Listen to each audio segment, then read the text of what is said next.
mudane madaxweyne ku soo dhawow ciidanka booliiska Puntland oo salaan sharaf ku siiyay ku soo dhawow iyo dadweynaha madaxweynaheedii dhammaantood oo ku soo dhaweynaya ku soo dhawow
بسم الله الرحمن الرحيم وحمانته تاريخ تهاي بشا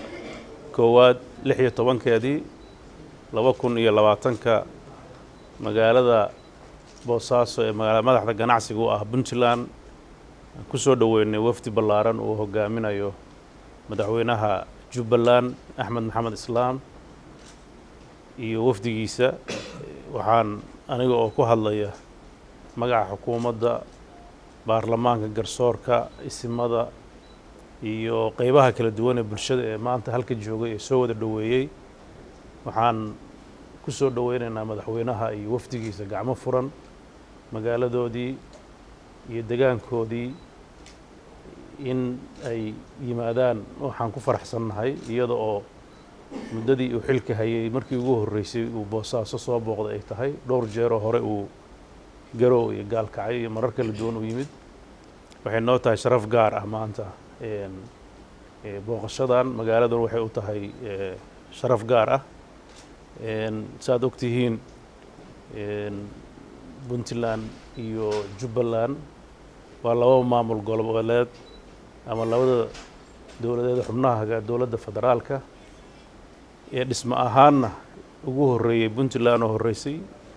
inta ka dambeysana Jubbaland ay ahayd midii labaad waa labada maamul labada cirif ee Soomaaliya la sheego Ras Kamboni iyo Ras Casayr Gardafuul ay ku kala yaalaan waxay muujinaysaa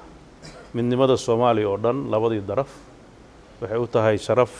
Puntland inay soo dhaweyso madaxweynaha iyo maamulkiisa magaalada Boosaaso iyo Puntland muddadii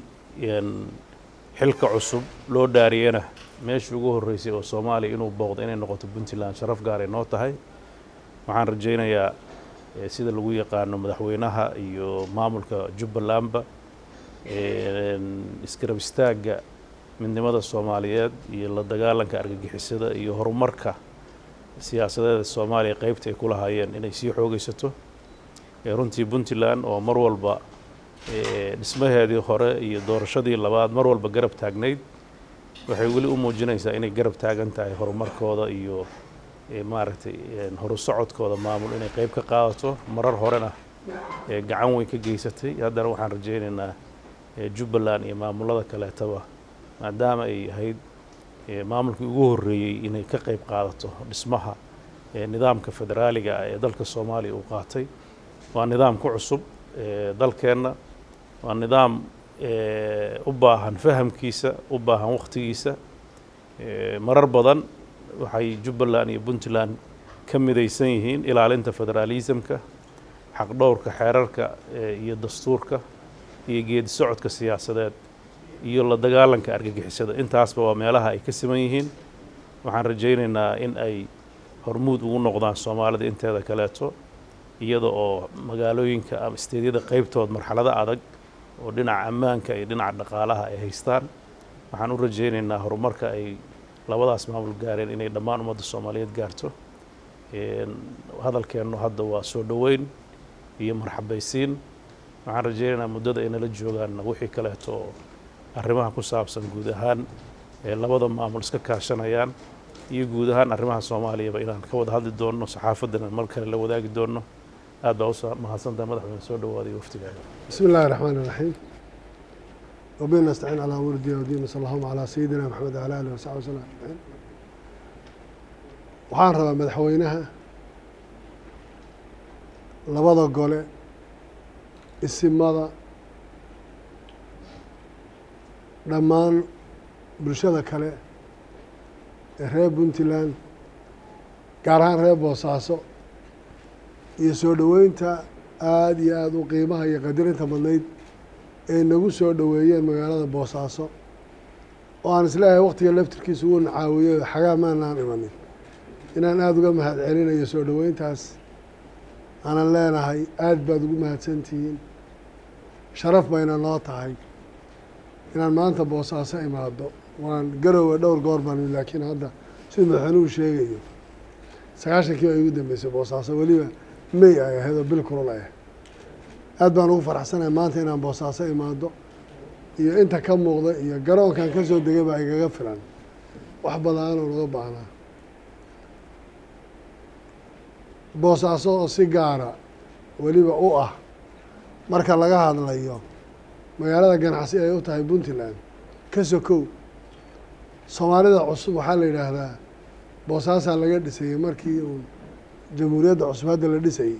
dhaqaalaha Boosaaso inta badan saldhig u ah taa waa mid ay reer Boosaaso mudan yihiin oo haweenan aad uga mahad celiyo taariikhda ku leeyihiin intaa waxaa ii dheer waxaan ku nimid safar booqasho rasmi ah aanan jecelahay insha Allah inaan ka wada hadalno danta guud ee Soomaaliya iyadoo Puntland ay tahay hooyadii federaalka ilaaliyaha federaalka iyo systemkan maanta lagu jiray dowladnimada ay gundhigu ahayd iyo isteedyada kaleba inaan isweydiino bal maxaa dan guuda maxaa tu gaaro labada isteed ka dhaxaysa maxaa inala gudboonaan samayn karaa xagee loo socdaa talooyin badan oo aan isweydaarsan karno iyadoo annaga Jubbaland oo ogtiin inay idinkana dambeysay wax badan oo khibrad iyo waayo aragnimo aan uga baahannahay Puntland waliba magaaladan oo kale iyo ganacsigeeda iyo shaqadeeda iyo dekadaheeda iyo wax badan inaan rajaynaya inaan wax badan ka kororsan doono.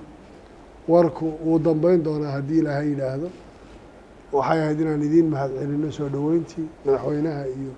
xubnaha kale ee reer puntland oo dhan iyo gaar ahaan reer boosaaso. waxaana rajaynayaa in kulankaani uu noqon doono mid taariikhi ah sida ay u tahayba inaan boosaaso aan usoo gudubno